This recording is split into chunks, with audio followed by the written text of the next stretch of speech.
ভাইরে, শুধু ইফতার আর সাহরি খাওয়ার নাম রোজা না। ইফতার করা আর সাহরি করার নাম কি না? রোজা না।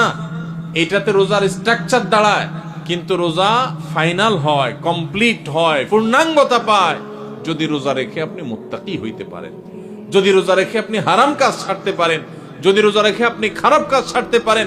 নবী করিম সাল্লাল্লাহু আলাইহি ওয়াসাল্লামের সেই হাদিসের দিকে তাকান, তিনি কি বলেছেন? মাল্লাম ইয়াদা কাওলা যুরি ওয়াল আমাল বি, যে ব্যক্তি মূর্খতাসুলভ কাজ ছাড়লো না, মিথ্যা কথা ছাড়লো না, মিথ্যা কাজ ছাড়লো না, গুনাহ এবং পাপাচার এগুলা ছাড়তে পারলো না, ওই ব্যক্তির রোজা রাখা আর উপোস থাকা সমান। তার উপোস থাকায় আল্লাহর কোনো ঠেকা পড়ে নাই।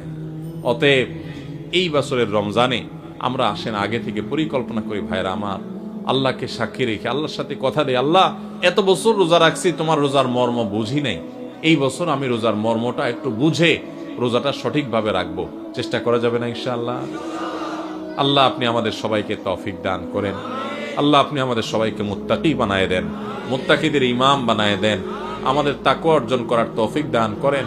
আল্লাহ হারাম ছাড়ার তৌফিক দান করেন, হারামকে না করার তৌফিক দান করেন।